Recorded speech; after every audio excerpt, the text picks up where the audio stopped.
بسم الله الرحمن الرحيم.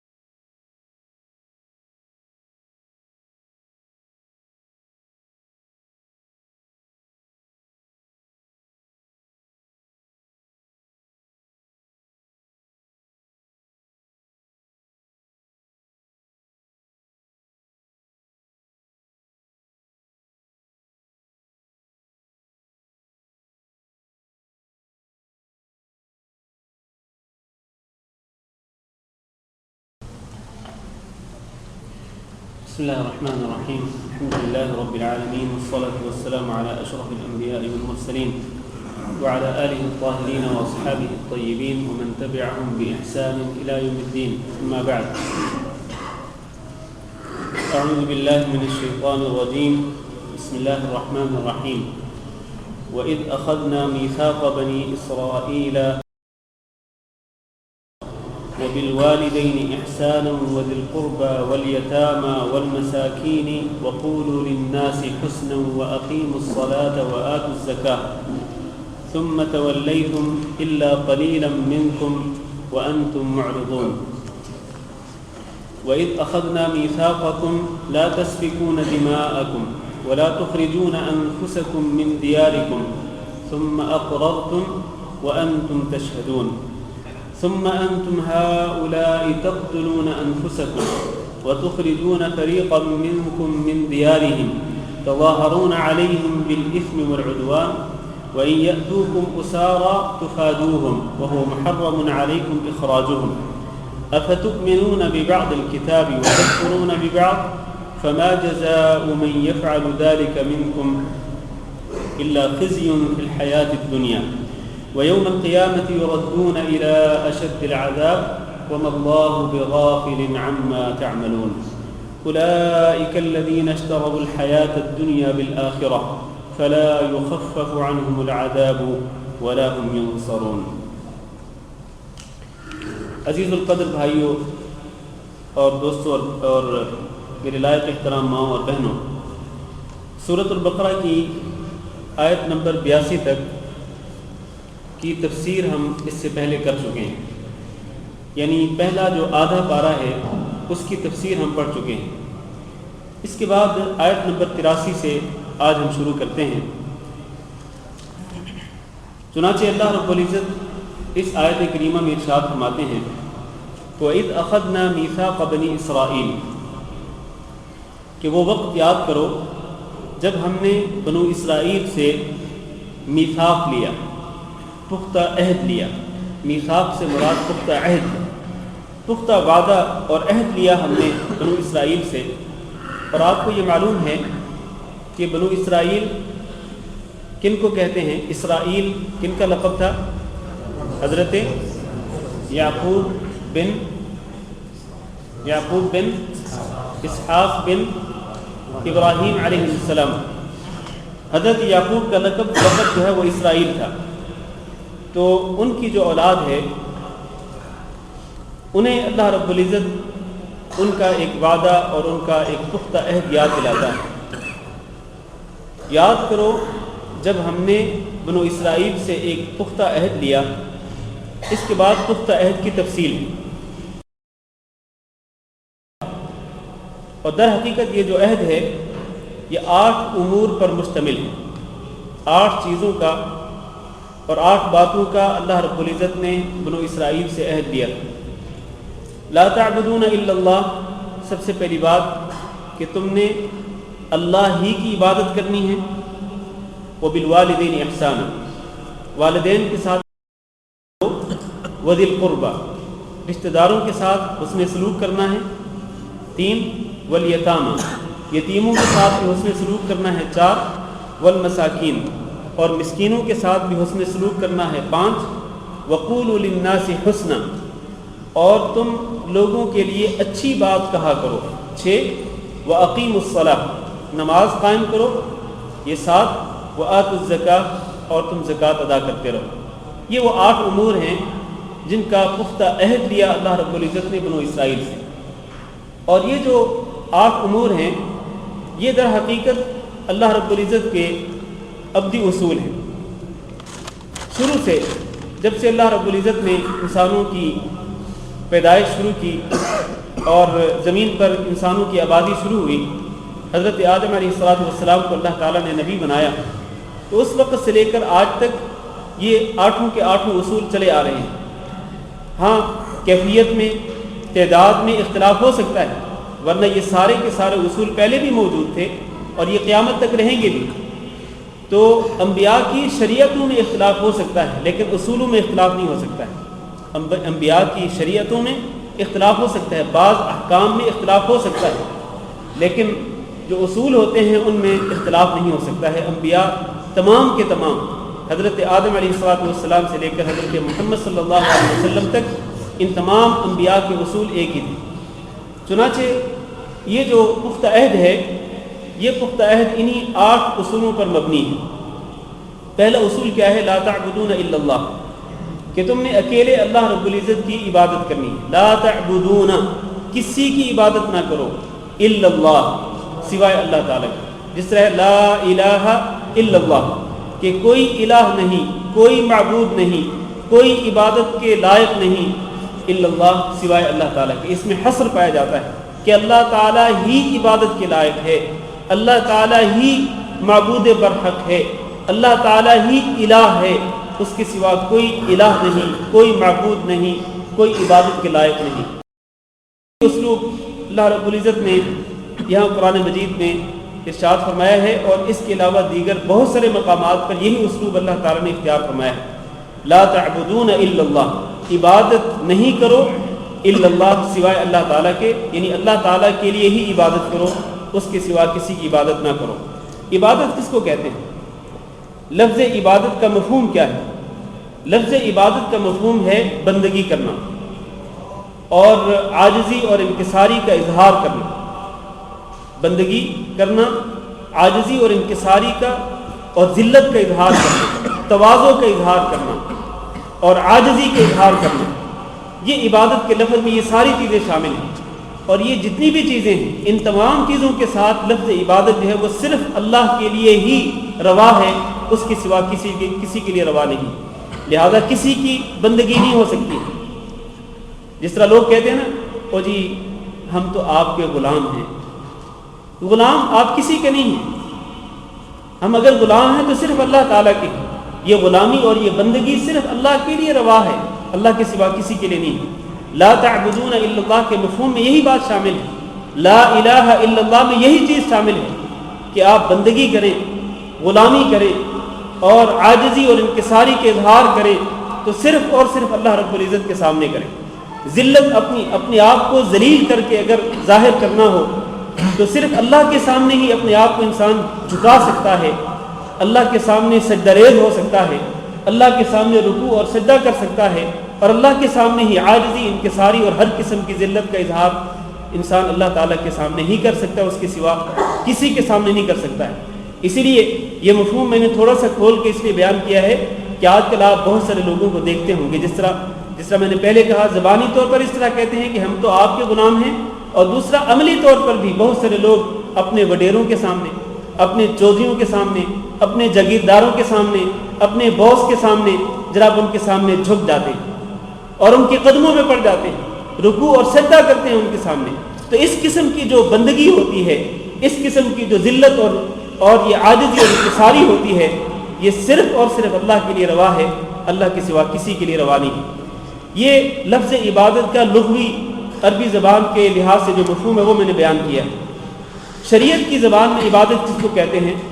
شریعت کی زبان میں عبادت اس کو کہتے ہیں کہ ہر وہ قول اور ہر وہ عمل جس سے اللہ رب العزت راضی ہوتا ہو، جس سے اللہ رب العزت کا تقرب حاصل ہوتا ہو، ہر وہ قول اور ہر وہ عمل، یعنی قول سے مراد زبانی بات، زبانی کلام ہے، ہر وہ قول اور ہر وہ عمل جو زبان کے علاوہ باقی تمام اعضاء سے ظاہر ہوتا ہے، یہ سارے کے سارے اقوال اور سارے کے سارے افعال ایسے ہوں جو کہ اللہ رب العزت کی رضا کا سبب بننے والے ہوں، اللہ رب العزت کا تقرب دلانے والے ہوں، اللہ کے قریب کرنے والے ہوں، یعنی ایسے اقوال اور ایسے افعال کے جن کے ذریعے اللہ کا تقرب حاصل ہو سکتا ہو، اللہ کی خوشنودی حاصل ہو سکتی ہو، ان تمام اقوال و افعال کو عبادت کہتے ہیں، ان تمام اقوال و افعال کو عبادت کہتے ہیں۔ لہذا انسان کو اپنی زبان سے صرف وہ بات کرنی چاہیے جو اللہ کو راضی کرنے والی ہو، اور اپنے پورے جسم سے وہ عمل کرنا چاہیے جو اللہ رب العزت کو راضی کرنے والا ہو۔ اس لیے رسول اکرم صلی اللہ علیہ وسلم نے ارشاد فرمایا کہ من کان یؤمن باللہ والیوم الآخر فلیقل خیرا او لیصمت، کہ جو شخص اللہ پر ایمان رکھتا ہو اور آخرت کے دن پر ایمان رکھتا ہو تو وہ اپنی زبان سے خیر کی بات ہی کہے، اور اگر وہ خیر کی بات نہیں کہہ سکتا تو پھر لیصمت، وہ خاموش رہے، اس کو چپ رہنا چاہیے۔ اس کا معنی یہ ہے کہ اپنی زبان سے وہ ایسی بات نکالنے کا پابند ہے جو اللہ تعالیٰ کو راضی کرنے والی ہے، اور ہر ایسی بات سے زبان کو بچانے کا پابند ہے کہ جس سے اللہ تعالیٰ ناراض ہونے والا ہو۔ جھوٹ ہے، اس سے اللہ تعالیٰ ناراض ہوتا ہے، غیبت کرنا ہے، اس سے اللہ تعالیٰ ناراض ہوتا ہے، اسی طرح چغل خوری کرنا ہے، اس سے اللہ تعالیٰ ناراض ہوتا ہے۔ اپنی زبان کے ذریعے کوئی بھی ایسی بات جس سے اللہ ناراض ہوتا ہو اس سے بچنے کا پابند ہے انسان، میں اور آپ اس سے بچنے کے پابند ہیں، اور ہر ایسی بات کرنے کے پابند ہیں، ہر ایسی بات زبان سے کہنے کے پابند ہیں کہ جس سے اللہ تعالیٰ راضی ہونے والا ہو، جس سے اللہ تعالیٰ راضی ہونے والا اس کا اور اس کا تقرب حاصل ہوتا ہو۔ تو یہ زبانی عبادت ہے، یہ قولی عبادت ہے۔ اسی طرح عملی عبادت اپنے جسم سے، اپنی آنکھوں سے، اپنے کانوں سے، اپنی زبان سے، اپنے ہاتھوں اور پیروں سے، اپنے پورے جسم سے وہ عمل کریں جس سے اللہ تعالیٰ کا تقرب حاصل ہوتا ہو، اور ہر ایسے عمل سے بچیں کہ جس سے اللہ تعالیٰ ناراض ہوتا ہو۔ یہ مفہوم ہے لا تعبدون الا اللہ کا، کہ اللہ تعالیٰ نے بنو اسرائیل سے عہد لیا اس بات کا کہ آپ تمام اقوال و افعال میں اللہ رب العزت کی خوشنودی کو مد نظر رکھتے ہوئے اسی کے سامنے اپنے آپ کو جھکائیں اور اسی کے لیے بندگی اور عاجزی اور انکساری کے اظہار کریں۔ یہ ساری چیزیں اس کے سوا کسی کے لیے بھی روا نہیں ہیں، اکیلا اللہ تعالیٰ ہی ہے جو عبادت کے لائق ہے، کوئی اور اس کے لائق نہیں ہے۔ یہ پہلا اصول۔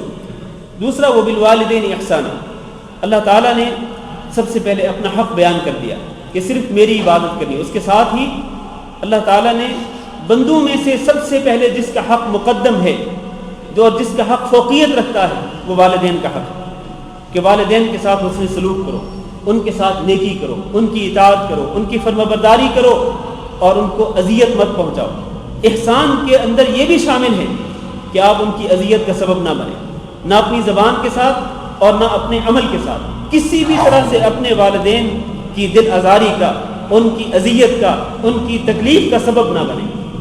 اور رسول اکرم صلی اللہ علیہ وسلم سے جب یہ پوچھا گیا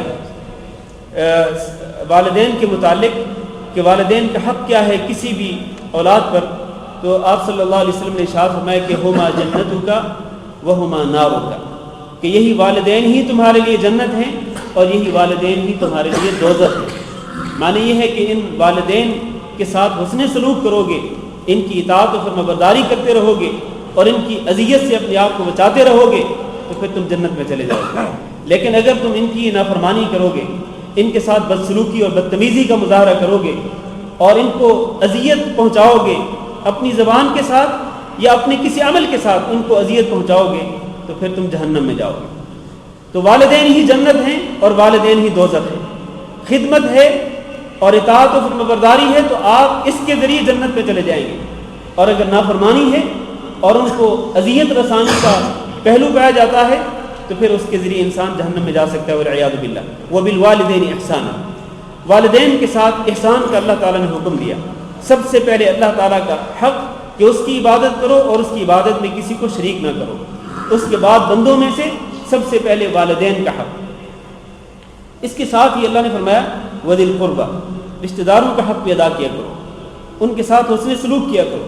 آپ کے جو رشتہ دار ہیں چاہے وہ آپ کے والد کی طرف سے ہوں یا آپ کی والدہ کی طرف سے، ظاہر رشتہ جو ہے وہ دو طرف سے ہوتا ہے، یا والد کی طرف سے یا والدہ کی طرف سے یا پھر ایک سسرالی رشتہ ہوتا ہے، تو رشتہ داری جو بھی ہے اپنے رشتہ داروں کے ساتھ حسن سلوک کرو۔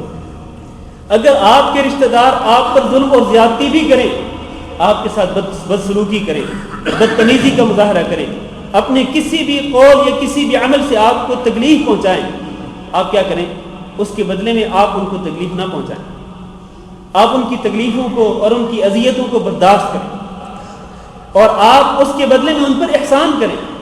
احسن الی من اساء الیک۔ حضرت قتیبہ رضی اللہ تعالیٰ عنہ کو نبی کریم صلی اللہ علیہ وسلم نے یہی ارشاد فرمایا تھا کہ اپنے رشتہ داروں میں سے اس رشتہ دار پر احسان کیا کرو جو آپ کے ساتھ برائی کرتا ہو، اس کے ساتھ احسان کرنا چاہیے، نہ یہ کہ آپ اس کے ظلم کے بدلے میں اس کے ساتھ آپ ظلم کرنا شروع کر دیں یا اسے انتقام لینا شروع کر دیں۔ نہیں، اسی کو کہتے ہیں صلہ رحمی، ورنہ یہ صلہ رحمی نہیں ہے۔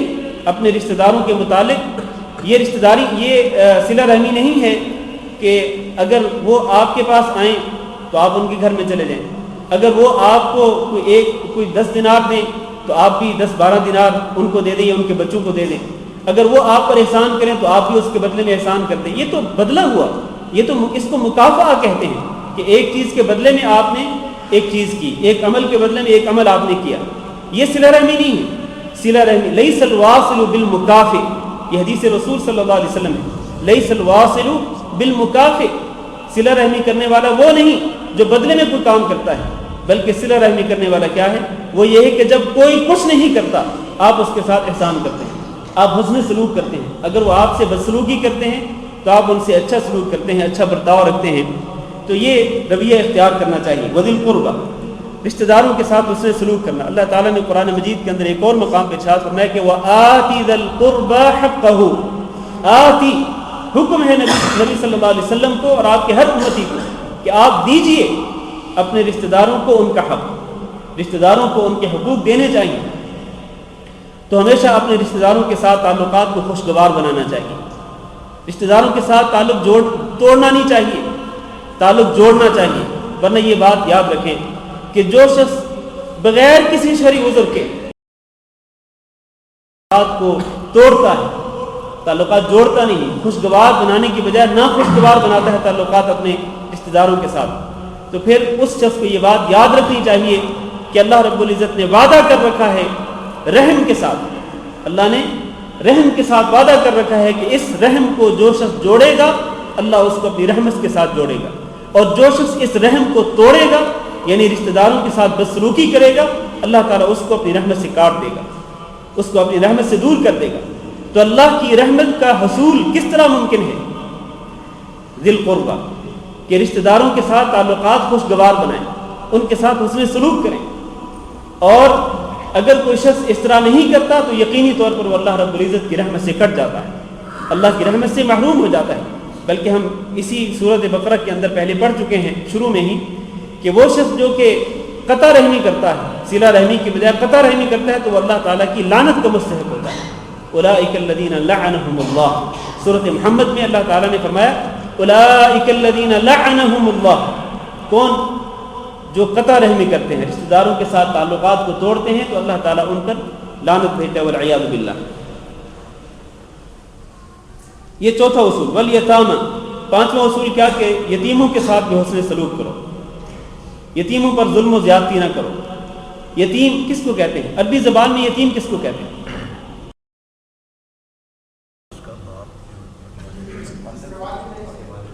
جس کا باپ فوت ہو جائے، ہاں، بچہ جو ہے وہ نابالغ ہو، بچہ نابالغ ہو اور اس کا باپ فوت ہو جائے وہ یتیم ہوتا ہے۔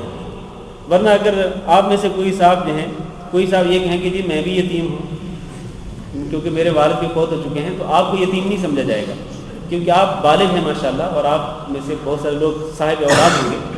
تو نابالغ بچہ جو ہوتا ہے بلوغت سے پہلے جس کا باپ فوت ہو جائے اس کو یتیم کہتے ہیں۔ تو اللہ نے فرمایا والیتامى، اس طرح کے جو نابالغ بچے ہوتے ہیں جن کے باپ فوت ہو جائیں آپ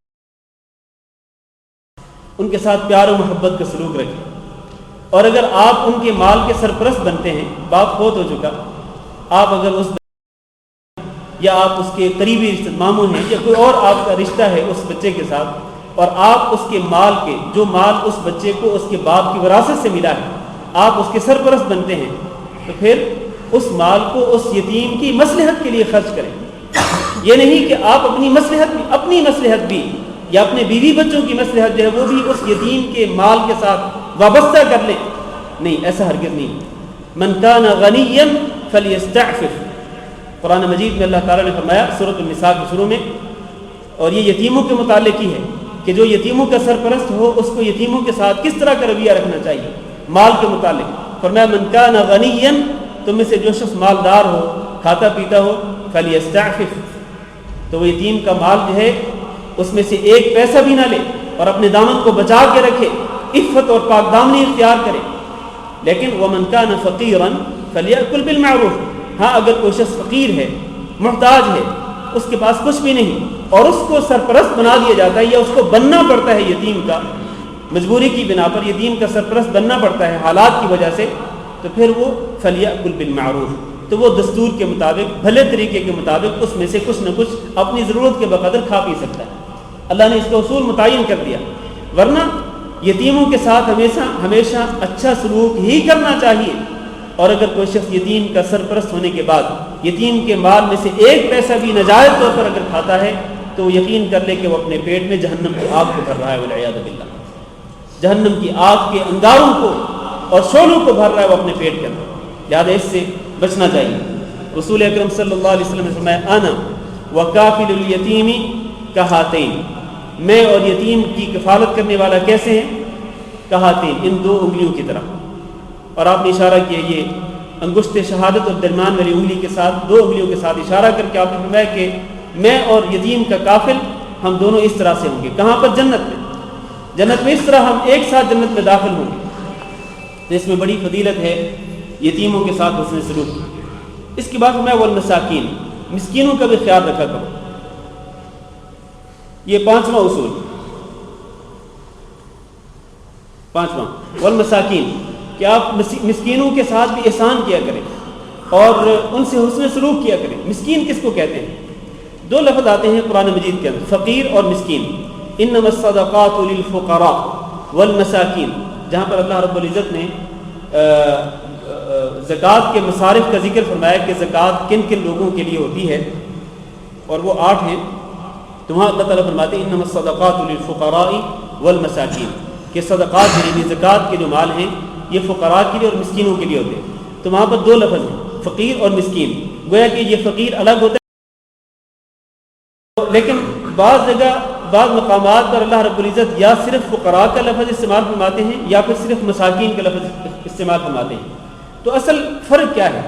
فقیر اور مسکین میں کیا فرق ہے؟ اہل علم کا کہنا ہے، اور بات یہ توجہ سے سنتے رہیں، اس پر ذرا توجہ دیجیے گا، یہ خاص ایک علمی موضوع ہے. اہل علم یہ کہتے ہیں کہ فقیر اور مسکین یہ دونوں لفظ اگر ایک ساتھ ایک مقام پہ ذکر کیا جائیں تو ان دونوں کا مفہوم الگ الگ ہوتا ہے. اگر یہ دونوں لفظ ایک ساتھ ایک ہی جگہ پہ ذکر کیے جائیں تو دونوں کا مفہوم الگ الگ ہوتا ہے. لیکن اگر ان میں سے ایک ہی لفظ استعمال کیا جائے، فقیر کا یا مسکین کا، جس طرح کہ یہاں صرف مسکین کا ذکر ہے، فقیر کا ذکر نہیں ہے، تو جہاں پر ایک ہی لفظ کا ذکر ہوگا وہ دوسرے لفظ کو بھی شامل ہوگا، وہ دوسرے لفظ کے مفہوم کو بھی شامل ہوگا. اب دیکھیں یہ جو مصارف زکوٰۃ میں اللہ نے فرمایا للفقراء والمساکین کہ زکوٰۃ کا مال فقراء اور مسکینوں کے لیے ہوتا ہے، تو ان دونوں میں فرق کیا ہے؟ دونوں کا معنی الگ الگ ہے. کیا معنی ہے؟ معنی یہ ہے کہ فقیر وہ ہوتا ہے جو بالکل محتاج ہو، اس کے پاس کچھ بھی نہ ہو، بالکل خالی ہاتھ ہے، خالی دامن ہے، اس کے پاس کچھ بھی نہیں ہے، اس کو کہتے ہیں فقیر. اور مسکین اس کو کہتے ہیں کہ جس کے پاس کچھ تو ہو لیکن اس کی ضرورتوں کے لیے پورا نہ ہو رہا ہو، کچھ نہ کچھ ہو اس کے پاس لیکن اس کی اور اس کے بیوی بچوں کی ضرورت کے لیے پورا نہ ہو رہا ہو، اس کو کہتے ہیں مسکین. تو یہ فرق ہے فقیر اور مسکین میں. لیکن جہاں پر صرف لفظ فقیر آئے گا یا صرف لفظ مسکین آئے گا تو اس میں یہ دونوں شامل ہو جائیں گے، فقراء اور مساکین دونوں، کہ وہ محتاج لوگ جن کے پاس کچھ بھی نہیں اور وہ محتاج لوگ کہ جن کے پاس کچھ نہ کچھ ہے لیکن ان کی ضرورتوں کے لیے کافی نہیں ہو رہا. تو یہاں اللہ رب العزت نے المساکین کا لفظ استعمال فرمایا کہ مسکینوں کے لیے بھی آپ نرم گوشہ رکھا کریں اور ان کا حق ادا کیا کریں، ان پر پیسہ خرچ کیا کریں. ان کے ساتھ نرم رویہ رکھا کریں، اچھا سلوک کیا کریں اور ان پر پیسہ خرچ کریں۔ مسکین میں دونوں شامل ہیں، وہ فقیر جس کے پاس کچھ نہ ہو اور وہ جس کے پاس کچھ ہو لیکن اس کی ضرورتوں کے لیے پورا نہ ہو رہا ہو۔ وقولوا للناس حسنا، چھٹی بات کیا ہے؟ وقولوا للناس حسنا، اور لوگوں سے اچھی بات کہا کرو۔ اپنی زبان سے ہمیشہ اچھی گفتگو کیا کریں، اچھی میٹھی گفتگو جس میں موتی بھرے ہوئے ہوں، ایسی گفتگو کہ جو سننے والے کے دل میں اتر جائے، ایسی گفتگو جو سننے والے کے کانوں میں ایسے محسوس ہو جیسے کہ اس کے کانوں میں رس گھولا جا رہا ہے۔ میٹھی اور اچھی اور پاکیزہ گفتگو کیا کریں۔ قولوا للناس حسنا، اچھی بات کیا کریں، ورنہ اگر انسان اچھی بات نہ کرتا ہو اپنی زبان سے، اگر وہ اچھی بات نہ کرتا ہو تو اس سے کیا ہوتا ہے؟ اس سے اچھی بات نہ کرنے والے اور اس کی وہ بات جو سننے والا ہوتا ہے، یعنی زبان سے جو بد کلامی کرتا ہے، زبان سے جو شخص بدتمیزی کرتا ہے، وہ اور اس بدتمیزی کو سن رہا ہے، گندی گفتگو سن رہا ہے، ان دونوں کے درمیان اختلافات پڑ جاتے ہیں۔ شیطان ان دونوں کے درمیان نفرتوں کے بیج ڈال دیتا ہے اور شیطان بغض اور عداوت کے جذبات پیدا کر دیتا ہے ان لوگوں کے درمیان۔ سبب کیا ہوتا ہے؟ بری گفتگو، گندی گفتگو۔ اللہ تعالیٰ نے قرآن مجید میں ارشاد فرمایا، قل لعبادی یقول التی ہی احسن، اے محمد صلی اللہ علیہ وسلم آپ میرے بندوں سے کہہ دیں، یقول التی ہی احسن، کہ یہ میرے بندے وہ بات کہیں جو احسن ہو، بہترین ہو، بہت اچھی بات ہو، وہ بہت اچھی بات ہی اپنے بھائیوں کے سامنے ذکر کیا کریں، ورنہ کیا ہوگا؟ ان الشیطان ینزغ بینہم، اگر یہ اچھی گفتگو نہیں کریں گے آپس میں اور اخلاق سے گری ہوئی گھٹیا گفتگو کریں گے، گندی گفتگو کریں گے، تو پھر کیا ہوگا؟ ان الشیطان ینزغ بینہم، شیطان ان کے درمیان لڑائی پیدا کر دے گا، شیطان ان کے درمیان جھگڑے پیدا کر دے گا، فساد ڈلوا دے گا ان کی بری گفتگو کی وجہ سے۔ لہذا مجھے اور آپ کو ہمیشہ اپنی زبان سے اچھی گفتگو کرنی چاہیے، اور میں پہلے حدیث کو اشارہ کر چکا ہوں کہ جو شخص اللہ اور آخرت کے دن پر ایمان رکھتا ہو تو اپنی زبان سے خیر کی بات ہی کہے، ورنہ خاموش رہے۔ قولوا للناس حسنا، اپنی زبان سے ہمیشہ اچھی بات کریں۔ اس کے بعد 7واں اصول، واقیموا الصلاۃ، نماز قائم کرتے رہیں، ہمیشہ پابندی کے ساتھ نماز پڑھتے رہیں۔ وآتوا الزکاۃ، اور 8واں اصول کہ ہمیشہ زکوٰۃ دیتے رہیں، اللہ رب العزت نے مال میں جو حق فرض کیا ہے اس حق کو نکالتے رہیں اور مستحقین تک وہ حق پہنچاتے رہیں۔ یہ 8 اصول ہیں جن کا اللہ رب العزت نے بنو اسرائیل سے پختہ عہد لیا، لیکن کیا بنو اسرائیل نے اپنے اس عہد کو پورا کیا؟ بنو اسرائیل کی تو تاریخ جو ہے وہ عہد شکنی کے ساتھ بھری ہوئی ہے۔ آپ اچھی طرح سے جانتے ہیں کہ بنو اسرائیل کی پوری تاریخ عہد شکنی کے ساتھ بھری ہوئی ہے، اور ہم کچھ واقعات پہلے پڑھ چکے ہیں کہ انہوں نے کس موقع پر کون سا وعدہ کیا، پھر کس طرح اس کو توڑ ڈالا، کون سا عہد کیا اور پھر اس عہد کا پاس نہیں کیا، اس عہد کو توڑ ڈالا، ریزہ ریزہ کر دیا، اس کو پامال کر دیا۔ اس کے متعلق ہم پہلے ہی کچھ اللہ تعالیٰ فرماتے ہیں اس عہد کو ذکر کرنے کے بعد ثم تولیتم، پھر تم نے منہ موڑ لیا، پختہ عہد کر لیا۔ حتیٰ کہ بعض موقعوں پر اللہ رب العزت نے ان سے پختہ عہد کس طرح لیا کہ طور پہاڑ کو ان کے سروں کے اوپر لا کر کے، طور پہاڑ کو ان کے سروں کے اوپر چھت کی شکل میں لا کر اللہ تعالیٰ نے ان سے وعدہ لیا کہ خذوا ما آتیناکم بقوۃ، یہ جو تورات ہم آپ کو دے رہے ہیں اس کو مضبوطی سے پکڑ لو، واذکروا ما فیہ، اور اس میں جو کچھ اللہ تعالیٰ نے ذکر کیا اس کو اچھی طرح سے ذہن نشین کر لو، لعلکم تتقون، تاکہ تم متقی اور پرہیزگار بن جاؤ۔ لیکن طور پہاڑ کے سر کے اوپر آنے کے بعد جب انہوں نے اللہ تعالیٰ سے وعدہ کر لیا کہ ہم اس تورات پر عمل کریں گے، اس عہد کو بھی انہوں نے توڑ ڈالا۔ بالکل یہی حشر انہوں نے اس عہد کے ساتھ بھی کیا۔ اللہ فرماتے ہیں ثم تولیتم، پھر تم نے منہ موڑ لیا، پھر تم نے اس عہد کا کچھ بھی لحاظ نہیں رکھا۔ ہاں الا قلیلا منکم، ہاں تم میں سے کچھ لوگ ایسے تھے، قلیل، بہت کم لوگ ایسے تھے تم میں سے جنہوں نے اس عہد کا پاس کیا اور اس عہد میں مذکور 8 کے 8 جو امور ہیں ان پہ عمل کر کے دکھلایا۔ اللہ فرماتے ہیں وَأَنْتُمْ مُعْرِضُونَ، اور تم سے پہلے یہ مدینہ منورہ کے جو یہودی تھے اللہ تعالیٰ ان سے خطاب کر رہا ہے کہ تم سے پہلے جو یہودی تھے انہوں نے بھی اعراض کیا، وَأَنْتُمْ، اور اے یہودیوں، مدینہ کے یہودیت تم بھی، معرضون، آج بھی تم اعراض کر رہے ہو۔ تم سے پہلے لوگوں نے بھی چند ایک کو چھوڑ کر، چند ایک کے سوا بہت سارے لوگوں نے اس عہد کو توڑا، اور تم اے یہود مدینہ تم بھی اس عہد سے اعراض کر رہے ہو۔ اس آیت کریمہ سے جہاں ہمیں یہ معلوم ہوتا ہے کہ اللہ تعالیٰ سے کیا ہوا عہد پورا کرنا چاہیے، اور یہ جو 8 اصول ہیں ان 8 اصولوں پر آج بھی مسلمانوں کو عمل کرنا چاہیے، اس کے ساتھ ساتھ ہمیں یہ بھی معلوم ہوتا ہے کہ اللہ رب العزت کے عہد پر عمل کرنے والے لوگ کتنے ہوتے ہیں، کثرت میں یا قلت میں؟ کیا قلت میں ہوتے ہیں؟ اللہ کے عہد پر عمل کرنے والے اور اللہ سے کیے ہوئے وعدے کو پورا کرنے والے لوگ، راہ راست پر چلنے والے لوگ، صراط مستقیم پر گامزن جو لوگ ہوتے ہیں وہ کم ہوتے ہیں تعداد میں، وہ قلیل تعداد میں ہوتے ہیں، وہ کثیر تعداد میں نہیں ہوتے ہیں۔ اس لیے جو لوگ آج اپنی زیادہ تعداد کو دلیل بناتے ہوئے کہتے ہیں کہ ہم تو سواد اعظم ہیں، ہم بہت بڑی جماعت ہیں، لہذا ہم ہی حق پر ہیں، اور یہ جو لوگ جو کہ اپنی تعداد کے لحاظ سے قلیل ہیں یہ باطل پر ہیں اور ہم حق پر ہیں، یہ ان کی دلیل درست نہیں ہے۔ ایک تو یہ آیت کریمہ دلیل ہے اس بات کی کہ قلت ہی اللہ کے عہد کا پاس کرتی ہے، کثرت اللہ کے عہد کا پاس نہیں کرتی، ایک تو یہ دلیل ہے۔ اس کے علاوہ اللہ تعالیٰ قرآن مجید میں فرماتے ہیں وَمَا يُؤْمِنُ أَكْثَرُهُمْ بِاللَّهِ إِلَّا وَهُمْ مُشْرِكُونَ وَمَا يُؤْمِنُ أَكْثَرُهُمْ بِاللَّهِ إِلَّا وَهُمْ مُشْرِكُونَ، ان میں سے اکثر لوگ جو اللہ پر ایمان لانے کا دعویٰ کرتے ہیں، اللہ پر ایمان لانے کا دعویٰ کرتے ہوئے بھی وہ مشرک ہوتے ہیں۔ کون؟ اکثریت کی بات ہو رہی ہے یا اقلیت کی بات ہو رہی ہے؟ اکثریت کی بات ہو رہی ہے۔ وَمَا يُؤْمِنُ أَكْثَرُهُمْ بِاللَّهِ، ان میں سے اکثریت جو ہے وہ اللہ پر ایمان لانے کا دعویٰ کرنے کے ساتھ ساتھ وہ شرک کرتی ہے۔ اسی طرح اللہ نے فرمایا وَإِن تُطِعْ أَكْثَرَ مَنْ فِي الْأَرْضِ يُضِلُّوكَ عَنْ سَبِيلِ اللَّهِ، اگر آپ اے محمد صلی اللہ علیہ وسلم زمین میں جو زیادہ تر لوگ ہیں اگر آپ ان کی اطاعت کرنا شروع کر دیں، اکثریت کے پیچھے چلنا شروع کر دیں، یضلوک عن سبیل اللہ، تو یہ اللہ کے راستے سے آپ کو گمراہ کر دیں گے۔ اس کا معنی یہ ہے کہ اکثریت بھٹکی ہوئی ہوتی ہے، اکثریت گمراہ ہوتی ہے، لہذا اکثریت کو اور سواد اعظم کو دلیل نہیں بنایا جا سکتا ہے۔ وَقَلِيلٌ مِّنْ عِبَادِيَ الشَّكُورُ، اللہ فرماتے ہیں قلیل من عبادی الشکور، میرے جو قدردان بندے ہیں اور میرا شکرانہ ادا کرنے والے جو بندے ہیں وہ کم ہی ہوا کرتے ہیں۔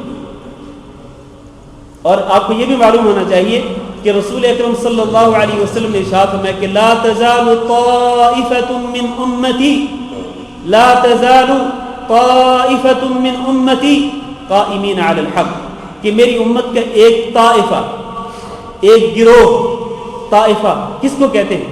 طائفہ اس گروہ کو نہیں کہتے جو اکثریت میں ہو، طائفہ اس گروہ کو کہتے ہیں جو اقلیت میں ہو تعداد کے لحاظ سے، کہ میری امت کے ایک گروہ جو تعداد کے لحاظ سے اقلیت میں ہوگا وہ ہمیشہ حق پر چلتا رہے۔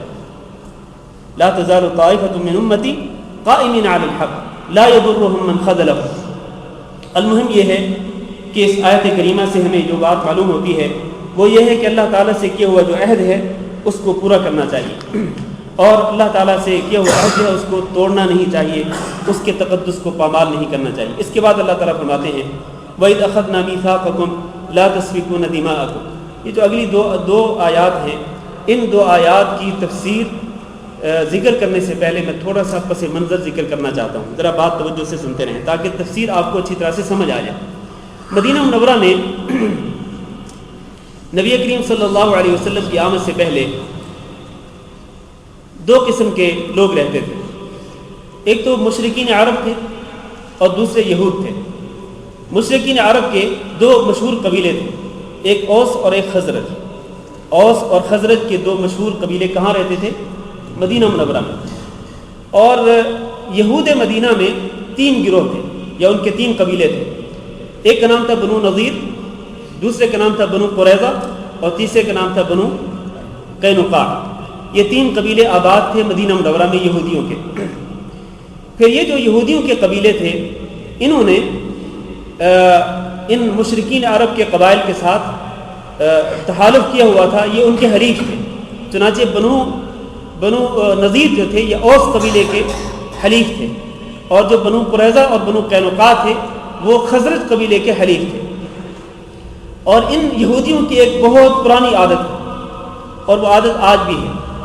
یہ لوگ کیا کرتے تھے، یہود مدینہ، یہ مشرکین عرب کے ان دونوں قبیلوں کو آپس میں لڑایا کرتے تھے، اوس اور خزرج کو آپس میں لڑایا کرتے تھے، اور حتیٰ کہ اس قدر شدید سازشیں کیا کرتے تھے کہ ان کے درمیان سالہ سال تک جنگیں چلتی تھیں، سالہ سال تک، یعنی جنگیں شروع ہوتی تو پھر ختم ہونے کا نام ہی نہیں لیتی تھی۔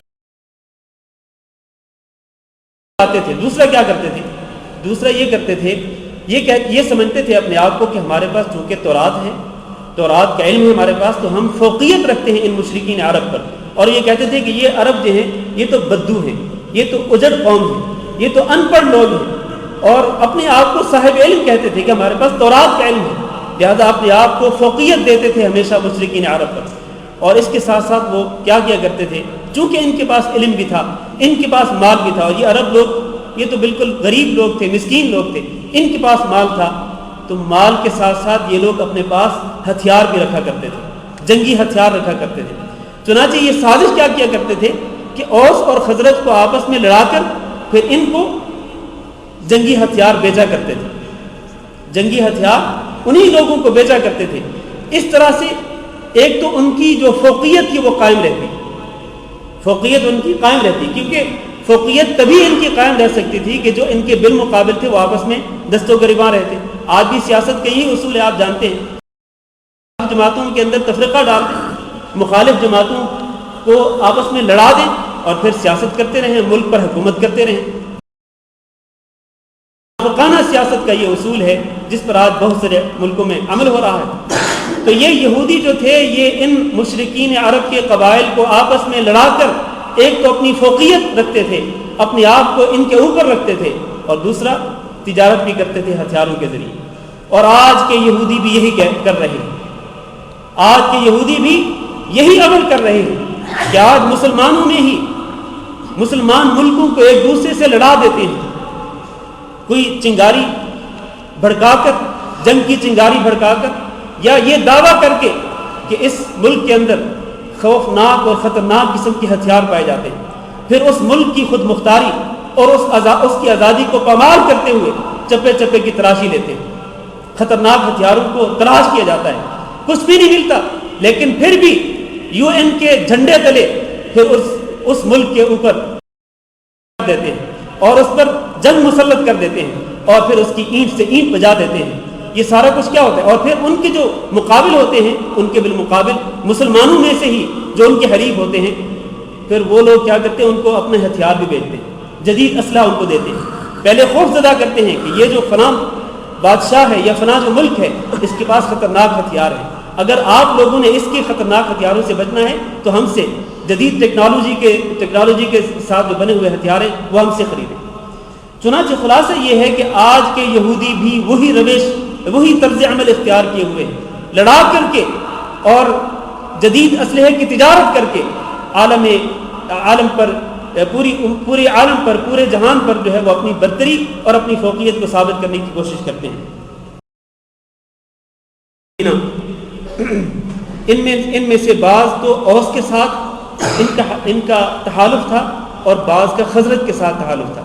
ہوتا یہ تھا، جو بات ان آیات کی تفسیر سے تعلق رکھتی ہے، ہوتا یہ تھا کہ جب اوس اور خزرج کے درمیان جنگ ہوتی تھی تو مجبوراً ان دونوں قبیلوں کے ساتھ یہودیوں کے قبیلوں میں سے جو ان کے متحالف ہوتے تھے، ان کے ساتھ جنگی ان کا اتحاد ہوتا تھا، تو پھر مجبوراً ان کو بھی لڑنا پڑتا تھا۔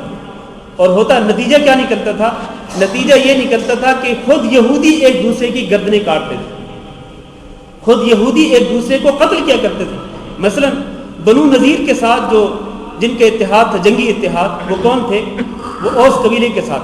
تو اوس کی جب جنگ ہوتی خزرج کے ساتھ تو ادھر سے بنو نذیر اوس کا ساتھ دیتے اور ادھر سے خزرج کا۔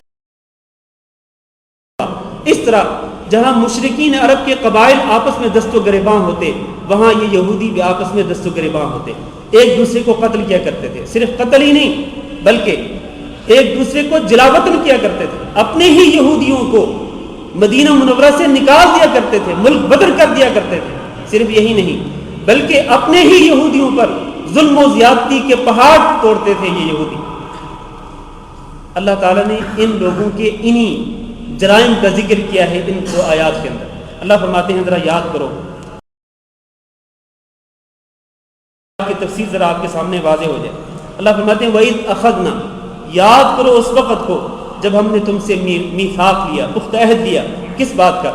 لا تسفکون دماءکم، کہ اے یہودیو تم آپس میں ایک دوسرے کے خون نہیں بہاؤ گے، ایک دوسرے کو قتل نہیں کرو گے، ولا تخرجون انفسکم من دیارکم، اور اپنے ہی میں سے اپنے یہودیوں کو ہی تم اپنے گھروں سے مت نکالو گے، نہیں نکالو گے، ہم نے اس بات کا بھی تم سے عہد لیا۔ ثم اقررتم، پھر تم نے اقرار بھی کر لیا، یہودیوں نے اقرار بھی کر لیا کہ ہم ایک دوسرے کو قتل بھی نہیں کریں گے اور ایک دوسرے کو ملک بدل بھی نہیں کریں گے۔ وَأَنْتُمْ تَشْهَدُونَ، اور آج بھی تم گواہی دیتے ہو کہ ہم نے پختہ عہد کر لیا تھا اللہ تعالیٰ سے۔ پھر ہوا کیا؟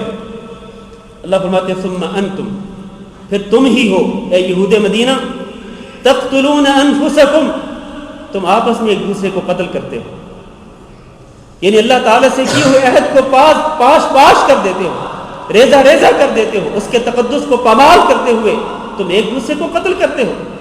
اور صرف یہی نہیں، وَتُخْرِجُونَ فَرِيقًا مِّنكُم مِّن دِيَارِهِمْ، اپنے میں سے ہی تم یہودیوں کو ان کے گھروں سے نکال دیتے ہو، ان کو ملک بدل کر دیتے ہو۔ پھر یہ بھی نہیں بلکہ اس سے بڑھ کر کیا کرتے ہو؟ تظاہرون علیہم بالإثم والعدوان، اپنے ہی یہودی بھائیوں پر تم چڑھ دوڑتے ہو، ظلم اور زیادتی کرتے ہو۔ یہ تین گناہ اللہ نے ذکر کیے ہیں یہودیوں کے۔ پہلا گناہ کیا ہے؟ ایک دوسرے کو قتل کرتے ہو، دوسرا کہ تم ایک دوسرے کو ملک بدل کرتے ہو، تیسرا ایک دوسرے پر ظلم و زیادتی کرتے ہو۔ وَإِن يَأْتُوكُمْ أُسَارَىٰ، چوتھی بات اللہ تعالیٰ ذکر کرے، اگر تمہارے پاس یہ یہودی آ جائے قیدی بن کر تو فادوہ، تو پھر ایک دوسرے کو فدیہ دے کر ان کو چھڑا لیتے ہو۔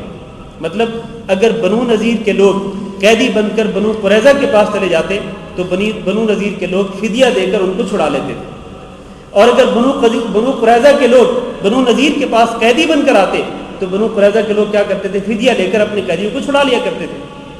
اللہ فرماتے ہیں وَهُوَ مُحَرَّمٌ عَلَيْكُمْ إِخْرَاجُهُمْ، حالانکہ تمہارے لیے یہ درست نہیں تھا، تمہارے لیے ان کو نکالتے، آپس میں ایک دوسرے کو نکالنا تک تمہارے لیے حرام تھا۔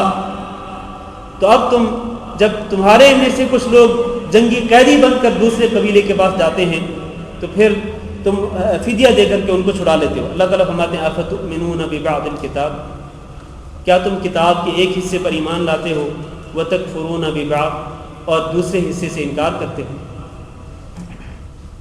میرا سوال یہ ہے کہ یہ بنو اسرائیل جو تھے یہ کس طرح کتاب اللہ کے ایک حصے پر ایمان لاتے تھے اور ایک حصے سے انکار کرتے تھے؟ کس طرح؟ دراصل اللہ رب العزت نے ان سے 4 عہد لیے تھے اور چاروں کا میں نے ذکر کر دیا۔ ایک یہ کہ تم آپس میں ایک دوسرے کو قتل نہیں کرو گے، دوسرا ایک دوسرے کو گھروں سے نہیں نکالو گے، تیسرا ایک دوسرے پر ظلم و زیادتی نہیں کرو گے، چوتھا کہ اگر تم میں سے کوئی شخص کسی کے پاس قیدی بن کر جائے گا تو اس کو فدیہ دے کر اس کو چھڑا لو گے۔ چنانچہ یہ جو آخری بات ہے اس پر تو عمل کرتے تھے کہ ایک دوسرے کے قبیلوں میں سے جو لوگ قیدی بن کر جاتے تھے دوسرے کے پاس تو فدیہ دے کر چھڑا لیتے تھے، لیکن جو پہلی 3 باتیں تھیں ان پر عمل نہیں کرتے تھے، قتل بھی کرتے تھے، ملک بدل بھی کرتے تھے اپنے ہی لوگوں کو، اور ظلم و زیادتی بھی کرتے تھے۔ اللہ تعالیٰ اسی کے بارے میں فرما رہے ہیں افتؤمنون ببعض الکتاب، وہ کتاب اللہ کے ایک حصے پر ایمان لاتے ہو، یعنی اللہ تعالیٰ کے ایک حکم تم مانتے ہو تم کہ تم آپس میں ایک دوسرے کے جو قیدی ہوتے ہیں ان کو فدیہ دے کر چھڑا لیتے ہو، لیکن وہ تکفرون ببعض، کتاب اللہ کا جو دوسرا حصہ اس سے انکار کرتے ہو، اس سے کفر کرتے ہو۔ معنی یہ ہے کہ تمہارے اوپر یہ بات لازم ہے کہ تم اللہ کی کتاب پر مکمل طور پر ایمان لاؤ اور اللہ کے تمام احکام پہ عمل کرو، یہ نہیں کہ جس حکم پر تمہارا دل چاہے اس پہ عمل کر لو اور باقی جو اللہ کے احکام ہیں ان کو چھوڑ دو، ایسا نہیں۔ اور آج مسلمان افسوس کے ساتھ کہنا پڑتا ہے یہ رویہ تھا یہودیوں کا، بنو اسرائیل کا، کہ وہ کتاب اللہ کے ایک حصے پر عمل کرتے تھے اور باقی حصوں پر عمل نہیں کرتے تھے، ایک حکم مانتے تھے باقی احکامات سے روگردانی کرتے تھے، آج بالکل یہی عمل میرے مسلمان بھائی بھی کرتے ہیں. جس حکم پر ان کا دل چاہتا ہے اس اور باقی احکامات سے روگردانی کرتے ہیں. ہم ایسے ہی لوگوں کو کہتے ہیں افتؤمنون ببعض الکتاب وتکفرون ببعض یا ایھا الذین آمنوا ادخلوا فی السلم کافہ. اے ایمان والو تم اسلام کے اندر پورے کے پورے داخل ہو جاؤ. یہ نہیں کہ تم کچھ احکامات پہ عمل کر لو اور باقی احکامات سے روگردانی کرو. نہیں, پورے کے پورے اسلام کے اندر داخل ہو جاؤ اور اس پوری کتاب پر عمل کرو. جو حکم اپنی منشا کے مطابق ہے اس پر تو آمنا کہہ دیا اور اس کے سامنے اپنے آپ کو جھکا دیا, اور جو احکامات اپنی منشا ورنہ کیا وجہ ہے کہ آج لوگ جوا کھیلتے ہیں؟ کیا وجہ ہے کہ آج لوگ شراب نوشی کرتے ہیں؟ کیا وجہ ہے کہ آج لوگ دیدہ دانستہ پوری دلیری کے ساتھ جسارت کے ساتھ سودی لین دین کرتے ہیں؟ کیا ان کو پتہ نہیں ہے کہ اللہ تعالیٰ نے قرآن مجید کے اندر یہ ساری چیزیں حرام کرتی ہیں؟ شراب نوشی بھی حرام ہے اور سودی لین دین بھی حرام ہے اور باقی جو چیزیں میں نے ذکر کی ہیں جوا وغیرہ حرام ہے, یہ معلوم ہے, لیکن دل نہیں مانتا. جن چیزوں کو دل مانتا ہے ان پہ عمل کرتے ہیں اور جن چیزوں کو دل نہیں مانتا ان پہ عمل نہیں کرتے ہیں. ایسے لوگوں کی جزا کیا ہونی چاہیے؟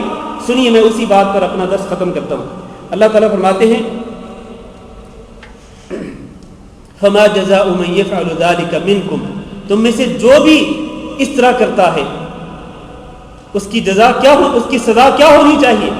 اللہ فرماتے ہیں الا خزي في الحیات الدنیا, دنیا کے اندر رسوائی اور ذلت, ویوم القیامت یردون الی اشد العذاب, اور قیامت کے دن اس طرح کا عمل کرنے والے جو لوگ ہیں, کتاب اللہ کے ایک حصے پر ایمان رکھنے والے اور باقی حصوں سے انکار کرنے والے جو لوگ ہیں, اللہ فرماتے ہیں ان کو قیامت کے دن شدید ترین عذاب کے اندر مبتلا کیا جائے گا. دنیا کے اندر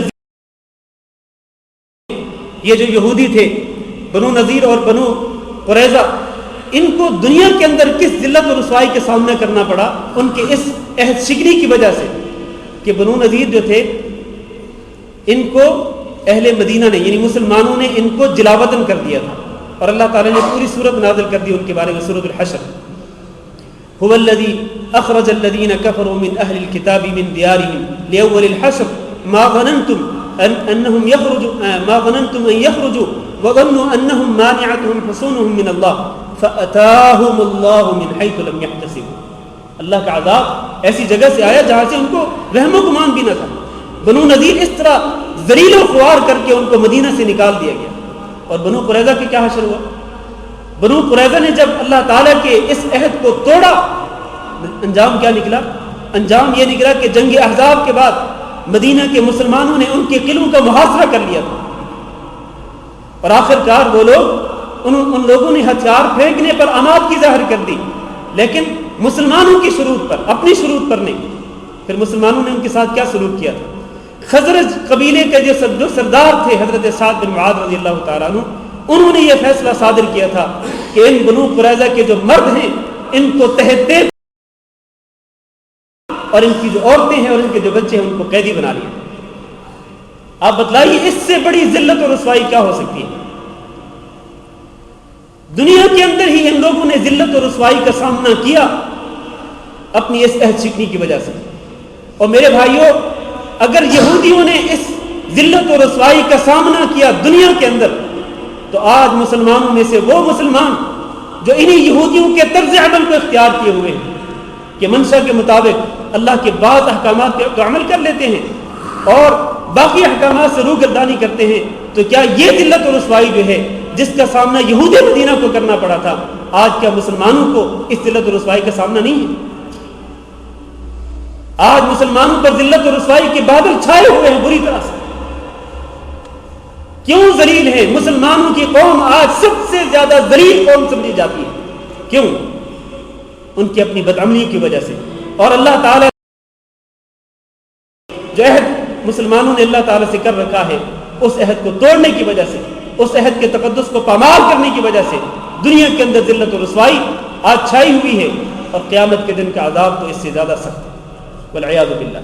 اللہ فرماتے ہیں وَمَا اللَّهُ بِغَافِلٍ عَمَّا تَعْمَلُونَ, اور لوگوں اللہ تعالیٰ تمہارے اعمال سے غافل نہیں ہے. تم جو کچھ بھی کرتے ہو اللہ تعالیٰ تمہارے اعمال سے باخبر ہے. کچھ بھی کرتے رہو تم, اللہ تعالیٰ اس سے ناواقف نہیں ہو سکتا ہے. سب کچھ اللہ تعالیٰ کے ریکارڈ میں ہے. اللہ تعالیٰ تمہارے اعمال کو نوٹ کرا رہا ہے. انا كنا نستنسخ ما كنتم تعملون. تم جو کچھ بھی کرتے تھے اللہ فرماتے ہیں ہم تمہارے اعمال کو نوٹ کیا کرتے تھے. هذا كتابنا ينطق عليكم بالحق. قیامت کے دن یہی تمہاری کتاب ہی تمہارے خلاف گواہی دے گی, جس کتاب کے اندر تمہارے اعمال لکھے ہوئے ہیں. تو آج مسلمانوں نے جو طرز عمل اختیار کر رکھا ہے, میں نے پہلے بھی کہا, آیات کو پڑھ کر خاموشی سے نہ گزر جائیں بلکہ کچھ سیکھیں ہم اور اپنے آپ کی اصلاح کرنے کی کوشش کریں. جس طرح ان لوگوں نے عہد شکنی کر کے وہ لوگ اللہ تعالیٰ کی طرف سے ذلت و رسوائی کے مستحق ٹھہرے اور اللہ کے غضب کے مستحق ٹھہرے, بالکل آج مسلمان اگر یہی طرز عمل اختیار کریں گے تو پھر ان کو بھی یہی ذلت و رسوائی جو ہے اس کا سامنا کرنا پڑے گا. والعیاذ باللہ. اللہ تعالیٰ سے دعا کرتے ہیں کہ اللہ رب العزت ہم سب کو اپنی اصلاح کی توفیق دے. اللہ رب العزت مسلمانوں کو اپنی اصلاح کرنے کی توفیق دے اور اللہ رب العزت ہمارے گناہوں پر ہم سے درگزر فرمائے. اللہ ہمیں اپنے دین حنیف پر قائم و دائم رہنے کی توفیق دے. استغفر اللہ لی ولکم انہ هو الغفور الرحیم. کسی بھائی کو کوئی سوال ہو تو کر سکتے ہیں.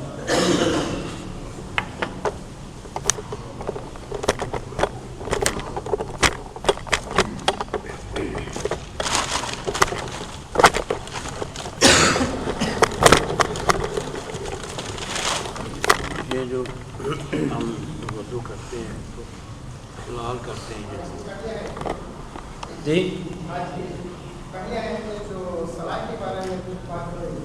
اس کے بارے میں جی ایک منٹ نماز کے بارے میں جو بات ہو رہی تھی, سوال آپ کا سمجھا نہیں میں. یہودیوں کے لیے, ہاں جی,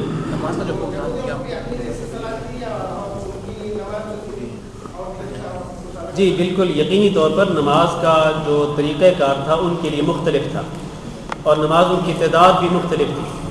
جو نمازوں کی تعداد ہمارے لیے ہے ان کے لیے یہ تعداد نہیں تھی. طریقہ کار بھی ان کا مختلف تھا. رکعات میں بھی فرق تھا, نمازوں کی رکعات میں بھی فرق تھا. لیکن بہرحال نماز کے ایک حکم جو ہے وہ ان کے لیے بھی تھا جس طرح کہ ہمارے لیے ہے.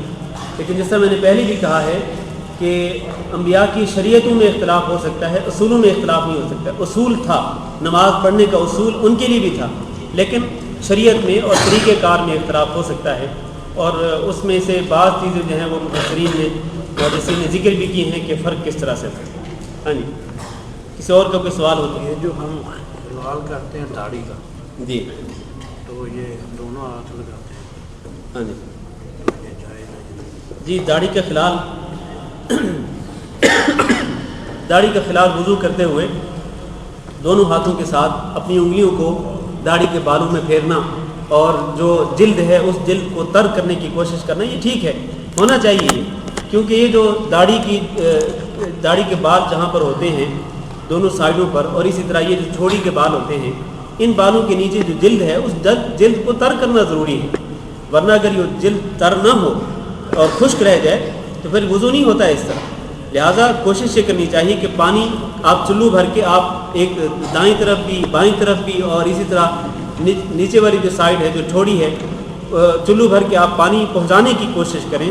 اپنی جلد جو ہے چہرے کی اس کو تر کرنے کی کوشش کریں.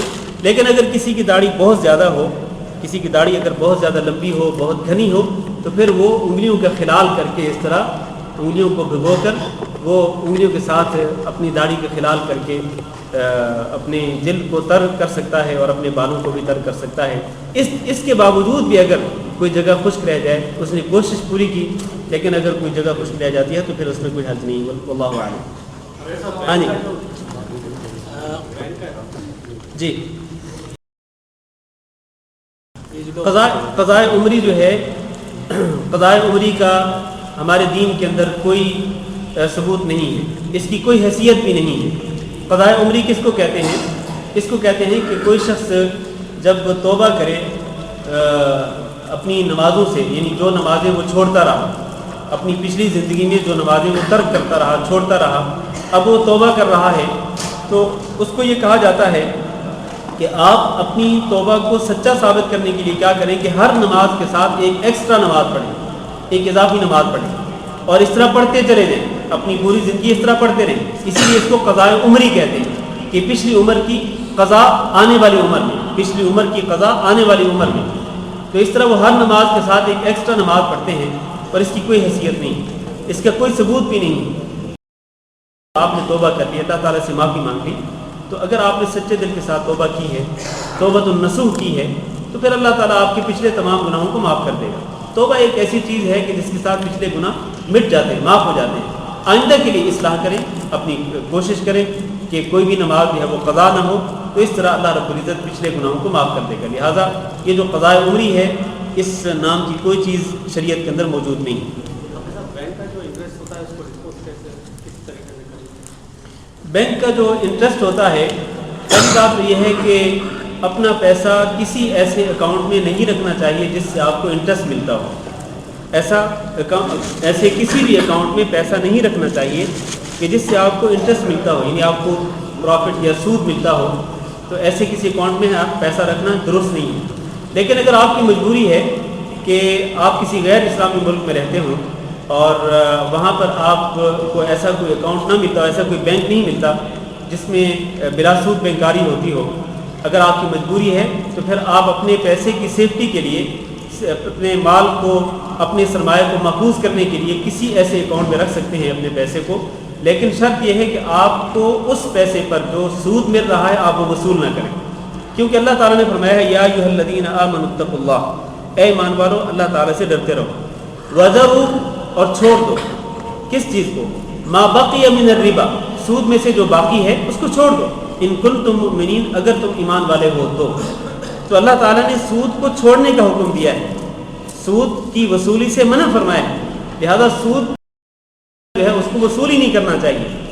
لیکن ہمارے بعض بھائی جو کہ ہندوستان سے ہیں وہ یہ کہتے ہیں کہ اگر ہندوستان میں مسلمان اپنا سودی پیسہ، یعنی جو سودی پیسہ ان کو بینک سے ملنے والا ہوتا ہے، اگر وہ اسی بینک میں اس کو چھوڑ دیں تو ہندو کیا کرتے ہیں کہ یا ہندو حکومت کیا کرتی ہے کہ اسی سودی پیسے کو لے کر وہ مسلمانوں کے خلاف استعمال کرتے ہیں۔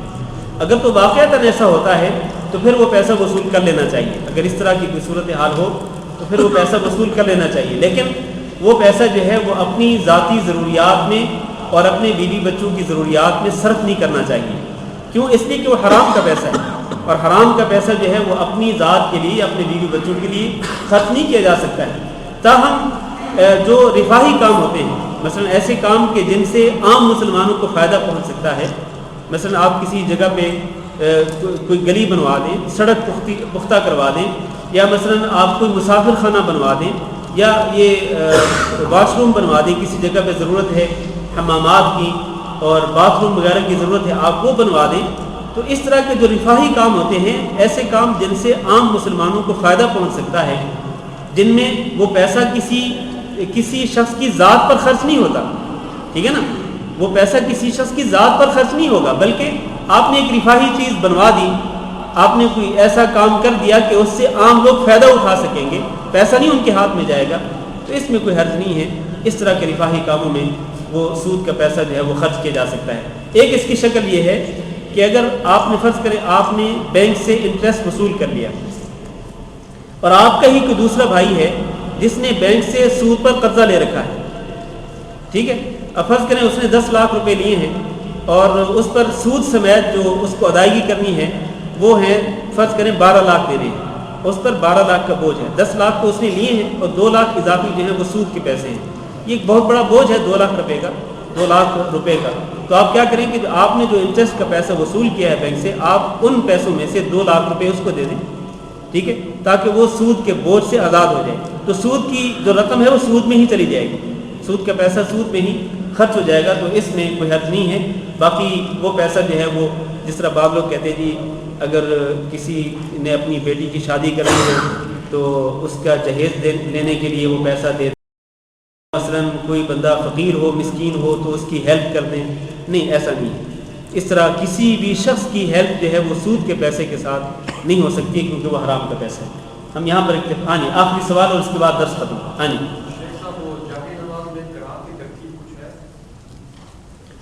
جہری نمازوں میں قرات کی ترتیب، مطلب کتنی قرات کرنی چاہیے؟ صورتوں کی ترتیب.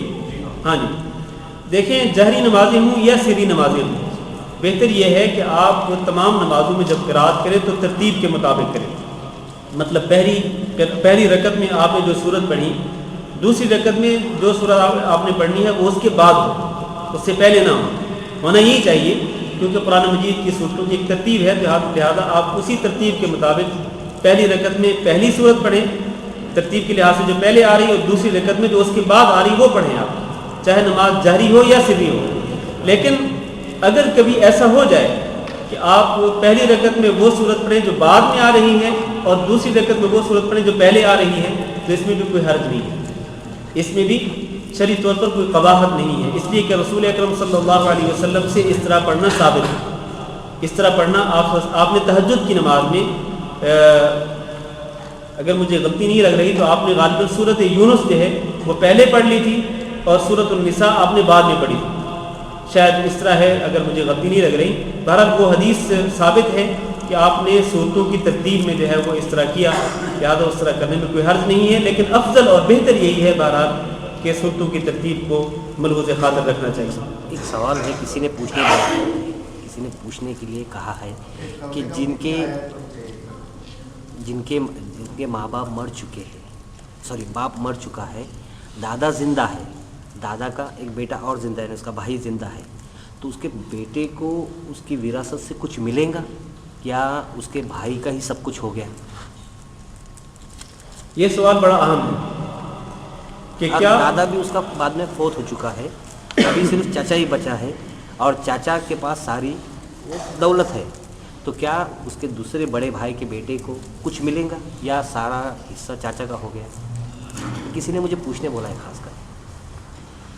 سوال شاید آپ نے سمجھا ہو یا نہ سمجھا ہو. سوال یہ ہے کہ ایک شخص کی اولاد ہے اور پھر اس کی اولاد کی اولاد ہے، ایک شخص ہے اس کی اولاد ہے، اس کی اولاد کی اولاد یعنی وہ دادا ہے، اور اس کی اولاد میں سے کوئی بیٹا فوت ہو جاتا ہے. دو ہی بھائی ان کے باپ کے دو ہی بیٹے ہیں، ایک بیٹا پہلے فوت ہو جاتا ہے، ایک بیٹا زندہ ہے. ٹھیک ہے. اب دادا بھی زندہ ہے لیکن بعد میں دادا انتقال ہو جاتا ہے، تو وہ جو دولت ہے وہ صرف ایک چاچا کو ہی چاہیے. ٹھیک ہے، بات سمجھ گیا ہوں کہ دو بیٹے ہیں، کسی شخص کے دو بیٹے ہیں اور ان میں سے ایک جو ہے وہ اس کی زندگی میں مر جاتا ہے، ان میں سے ایک اس کی زندگی میں مر جاتا ہے. یہ جو مرنے والا ہے اس کی اولاد بھی موجود ہے، اب جب یہ دادا فوت ہوگا تو کیا دادے کی وراثت اور اس کی جائیداد میں سے اس کے پوتے کو کچھ ملے گا یا نہیں؟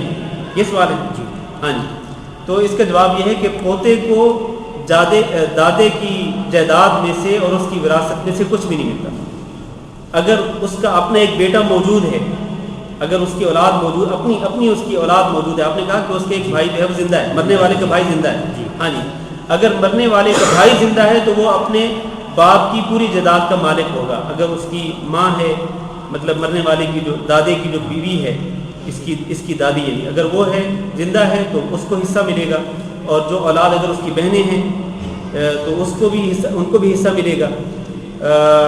لیکن اگر اولاد نہیں ہے، کوئی بھی زندہ نہیں، صرف پوتے ہی موجود ہیں، یعنی مرنے والا جو دادا ہے اس کی اولاد میں سے کوئی بھی زندہ نہیں ہے، صرف اور صرف اس کے پوتے موجود ہیں، تو پھر ظاہر ہے کہ پوتے اپنے دادا کی جائیداد کے وارث بن جائیں گے. لیکن چونکہ اس وقت اس کا یہ جو یتیم بچے ہیں ان کا چچا زندہ ہے، لہذا اس چچے کو ہی ملے گا، اس کو کچھ بھی نہیں ملے گا.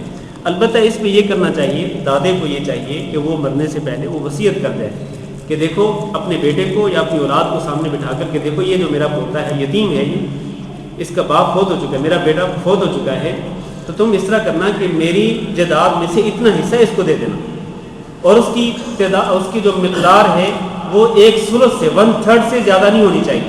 یہ وصیت ہے، یہ وصیت کے متعلق یہ اصول ہے کہ وصیت 1/3 سے زیادہ نہیں ہونی چاہیے، 1/3 سے کم ہونی چاہیے. تو 1/3 تک کر سکتا ہے وہ وصیت کہ یہ تیسرا حصہ جو ہے میری جائیداد کا یہ میرے پوتوں کو دے دیا جائے.